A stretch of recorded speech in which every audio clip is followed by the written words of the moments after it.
12 જૂન 2025ના રોજ બનેલી દુર્ઘટનાએ સમગ્ર દેશને હચમચાવી મૂક્યો। પણ સૌથી પડકારજનક બાબત તો એ હતી મૃતદેહોની ઓળખ કરવાની। એર ઇન્ડિયાની ફ્લાઇટ ક્રેશ થયા બાદ મૃતદેહોની સ્થિતિ એવી હતી કે ડીએનએ વગર ઓળખી જ ન શકાય। ત્યારે આ કામગીરીમાં બીજે મેડિકલ કોલેજના ફોરેન્સિક વિભાગની ટીમ રાત દિવસ ખડે પગે રહી। વિભાગના એચઓડીથી લઈ રેસિડેન્ટ ડોક્ટરોએ મહત્વની જવાબદારી નિભાવી। આખરે કયા પ્રકારે સેમ્પલ લેવા કે જેથી ડીએનએ ઝડપથી મેચ થઈ જાય અને મૃતકોના સ્વજનોને મૃતદેહ ઝડપથી મળે તે માટે પ્રયાસ કરવામાં આવ્યા। સૌથી મહત્વની બાબત તો એ છે કે ભયાવહ દુર્ઘટના બાદ બીજા દિવસે સવારે 6 વાગ્યા સુધીમાં તમામ સેમ્પલ કલેક્ટ કરી લેવાયા હતા। દુર્ઘટનાને 1 વર્ષ પૂર્ણ થયું છે ત્યારે TV9ની ટીમ એવા વોરિયર્સ પાસે પહોંચી કે જેમણે પોસ્ટમોર્ટમ રૂમમાં જ દિવસ રાત વિતાવ્યા। પોતાની જરૂરિયાતોને ભૂલી તેઓ એ જ પ્રયાસમાં રહ્યા કે ઝડપથી ડીએનએની કામગીરી પૂરી થાય।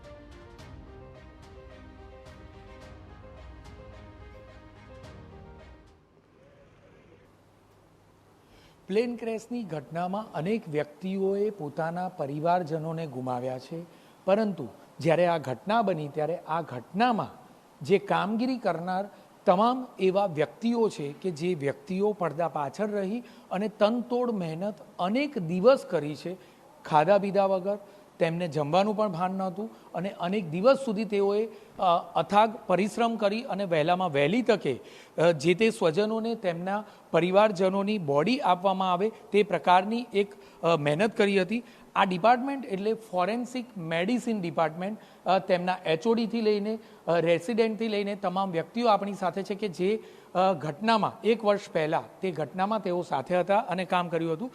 સાહેબ, કયા પ્રકારનો એ દિવસ હતો અને ખાસ તો ડીએનએ મેચ કરવા ખૂબ જ કપરી મુશ્કેલી રહેતી હોય છે અને આટલી મોટી સંખ્યામાં જ્યારે એક સાથે ડીએનએ આવે, કયા પ્રકારની કામગીરી?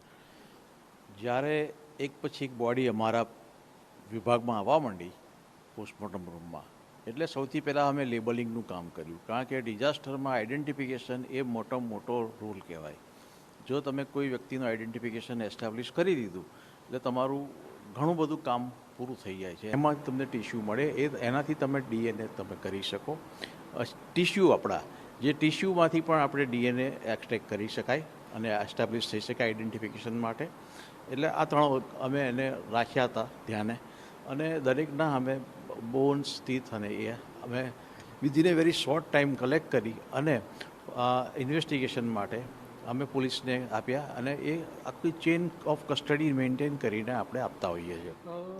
ધર્મેશભાઈ, મહત્વની બાબત કે જો અમદાવાદ સિવિલમાં જો નવું પીએમ રૂમ ન હોત તો કયા પ્રકારની પરિસ્થિતિ હોત? જૂના પીએમ રૂમની કેટલી કેપેસિટી હતી અને નવા પીએમ રૂમ કઈ રીતે આશીર્વાદ બન્યો?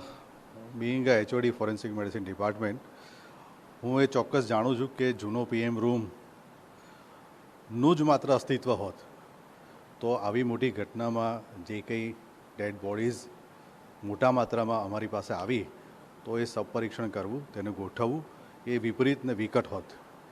જૂના પીએમ રૂમમાં અમારી પાસે પોસ્ટમોર્ટમ કરવા માટેના 10 ટેબલો છે અને સાથે એને સ્ટોર કરવા માટે, ડેડ બોડીને સ્ટોર કરવા માટે 48 અમારી પાસે કેબિનેટ્સ હતા। પરંતુ તમે કીધું તેમ કે નવો પીએમ રૂમ એ ખરેખર આશીર્વાદરૂપ થયો, જેનું ઉદ્ઘાટન બાકી હતું, પણ આ પ્લેન ક્રેશ થવાનું હશે એવું પ્રભુને ખબર હશે। ખાસ તો જોઈએ તો ડીએનએ મેચ કરવા ખૂબ કપરી કામગીરી રહેતી હોય છે, કઈ રીતે આ કામગીરી થઈ? એટલે ઉપરથી જેવું આ ડિઝાસ્ટર થયું એટલે તરત જ ઓથોરિટી કે આ જેટલા વહેલા અમે ડીએનએ સેમ્પલ લઈએ, કારણ કે સગાઓની બહુ દોડધામ હતી, સગાઓ બીજા રઘવાયા હતા કે અમારું ડેડ બોડી કયું, અને અમે જવાબ આપી શકતા ન હતા કારણ કે બધી બળેલી બોડીઓ હતી।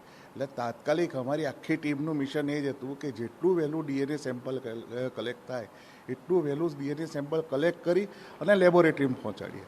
તો ઉપરથી અને અમારી આખી ટીમે અને ઓથોરિટી તરફથી એવું જ પ્રયત્ન રહ્યો કે સવારે 6 વાગ્યા સુધી જેટલા મેજર વિક્ટિમ્સ થયા ને બધાના સેમ્પલ લેવાઈ ગયા અને જેમ સરે કીધું કે દાંત લીધા, દાંત ના મળ્યા તો હાડકું લીધું, હાડકું ના મળ્યું સોફ્ટ ટિશ્યુ, 3નું પ્રોટોકોલ બનાવીને બધું જ મોકલ્યું અને સવારે 6 થી 7 વાગ્યા સુધી બધા સેમ્પલ એફએસએલમાં પહોંચી ગયા।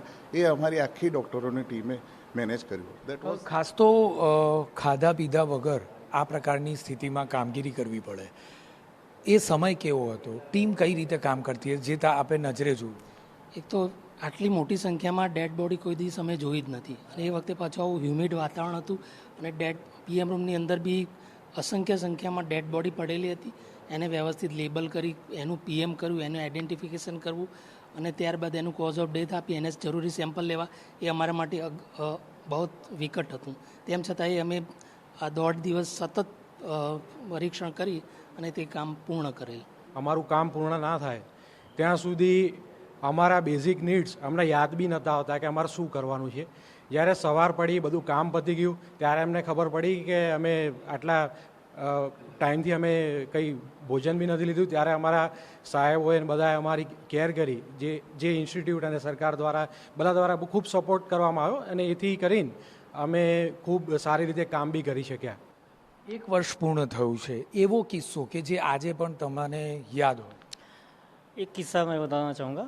उसमें एक पिता अपने 3 साल की बच्ची का, वो कई बार पीएम रूम में अंदर बाहर आए और वो उनको देखकर वो रो रहे थे. उनको देख देख कर हमें अंदर से आंसू आ जाएगा कि उनके लिए हम कुछ कर पाए, हम खोज कर दिल कम से कम मिला दे एक बार उनकी डिग्री को. बस हमारे पास जो बॉडीज़ आ रही थी उसमें यंग फीमेल क्रू मेंबर्स भी थे जो कि हमारे एज के या हमसे भी छोटे थे. तो उनके बॉडी और बॉडी पार्ट्स आ रहे थे, उनके फैमिली वाले आके हमारे पास रो रहे थे, तो हमको उनको देख के बहुत इमोशनल ट्रॉमा जैसा हुआ था. ફોરેન્સિક મેડિસિનમાં આપ કામ કરો છો, આ પ્રકારનો અનુભવ લાગી રહ્યું છે કે કદાચ વર્ષોથી કામ કરતા સિનિયરોને પણ નહીં મળ્યો હોય? અમે ઘણા બધા અનુભવો બી લીધા છે કે આવી કોઈ કન્ડિશન બને તો તે દરમિયાન કઈ રીતે કામગીરી કરવી, કઈ રીતે ગ્રુપ વર્ક કરવું, એ બધું અમને આ એક ઇન્સિડન્સ ઉપરથી ઘણું બધું જાણવા મળ્યું છે. મેન્ટલી તો તૈયાર નહોતા જ કે આવું કોઈ ઘટના થઈ શકે, પણ થયા પછી જ્યારે ખબર પડી, પછી અમને જે રીતે ટ્રેન કરવામાં આવે છે અહીંયા, એ રીતે અમે લોકો બધા કામે લાગી ગયા. અમારી ફેકલ્ટીઝનો, એડમિનિસ્ટ્રેટિવ સ્ટાફનો બહુ જ સપોર્ટ રહ્યો અમને. કામ કરતા ગયા, અને મને એવું લાગે છે કે આ અનુભવે અમને જેટલું શીખવાડ્યું છે એટલું કદાચ 10 વર્ષની ટ્રેનિંગ પણ ના શીખવાડી શકત. એટલે પહેલાં પ્રાઇમરી તો અમે non stop almost around 40 to 50 hours ત્યાં જ હતા, ઓન સાઇટ પીએમ રૂમ ઉપર જ. એના પછી બી અમારી ડ્યુટીઝ શિફ્ટ વાઇઝ અમે લોકો કરી રહ્યા હતા, પણ બધા ત્યાં જ પ્રેઝન્ટ હતા, અને આખું બધું પત્તા ઓલમોસ્ટ 20 to 25 ડેઝ સુધી પહોંચ્યું હશે. જ્યારે આ કામગીરી, આપની ફરજ જે હોય એ પૂર્ણ થાય અને રૂમ પર જ્યારે જતા હોય ત્યારે કયા પ્રકારના વિચારો આવતા? આરામ થતો? સૌથી પહેલાં તો જ્યાર સુધી અમે કામ પૂર્ણ નથી કર્યું ત્યાર સુધી અમે રૂમ ઉપર નહોતા ગયેલા.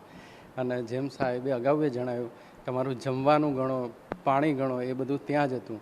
અને એક બનાવ તરીકે એ રીતે કહું કે મારી વાઈફ મારા માટે જમવાનું ઘરેથી બનાવી અને એને ચિંતા હતી એટલે એ લઈને આવેલી. એટલે એ બહુ અમારો બનાવ છે કે જે જમવાનું ને એ બધું અમારું બધું ત્યાં જ હતું. એટલે અમે જ્યાર સુધી એ કામ પતાવ્યું નથી ત્યાર સુધી અમે, અને જે બોડી છે એને સંતોષપૂર્વક જેમ અમને થાય કે ના અમારું સ્વજન છે એ જ રીતે મૂકેલી અને એ જ રીતે એને મેનેજ કરેલી, ત્યાર સુધી અમે ત્યાં છીએ. ટૂંકમાં કહીએ તો જે જગ્યા પર, એટલે કે પોસ્ટમોર્ટમ વિભાગમાં જ્યારે લોકોને જવાની વાત આવે તો નાક દબાવી દેવામાં આવતું હોય છે, પરંતુ આ એવી ટીમ છે, આ એવા વોરિયર્સ છે કે જે લોકોએ ખરા અર્થમાં પ્લેન ક્રેશની ઘટના વખતે આને જ પોતાનું ઘર, પોતાનો રૂમ, પોતાની ઓફિસ ગણી ત્યાં જ પોતે ભોજન લેતા હતા, અને વહેલામાં વહેલી તકે તમામ સ્વજનોને તેમના પરિવારજનો સુધી પહોંચાડી શકાય તે પ્રકારનું તેઓએ આયોજન કર્યું હતું. કેમેરામેન દીપક સેન સાથે જિગ્નેશ પટેલ, TV9 અમદાવાદ. આ એવી દુર્ઘટના હતી કે જેની સામે લડવાનો સિનિયર્સને પણ અનુભવ નહોતો, પણ અહીં સવાલ એ હતો કે જો સિવિલમાં નવો પોસ્ટમોર્ટમ રૂમ તૈયાર ન થયો હોત તો આ પરિસ્થિતિને કેવી રીતે પહોંચી વળાત.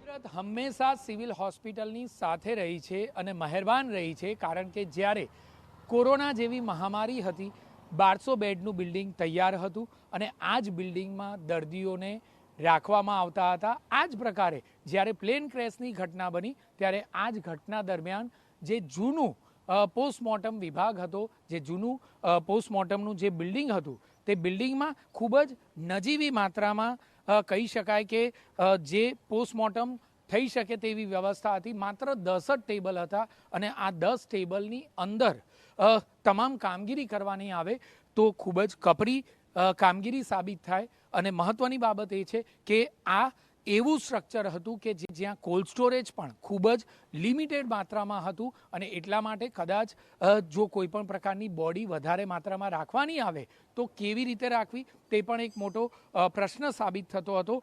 પરંતુ સદનસીબે જ્યારે નવું જે પોસ્ટમોર્ટમ રૂમ હતું, જે બિલ્ડિંગ હતું તે તૈયાર હતું અને જેની કેપેસિટી 100થી વધારે હતી, જેના કારણે જે આ જૂનું બિલ્ડિંગ હતું તેનો નહિવત પ્રમાણમાં ઉપયોગ કરવામાં આવ્યો. પરંતુ જો નવું બિલ્ડિંગ હયાત ન હોત તો આખરે કયા પ્રકારે પોસ્ટમોર્ટમ કરવામાં આવતા, કયા પ્રકારે DNA ટેસ્ટ કરવામાં આવતા, કયા પ્રકારે સેમ્પલિંગની કામગીરી કરવામાં આવતી, આ તમામ કામગીરી ખૂબ જ મુશ્કેલીજનક બની રહેતી.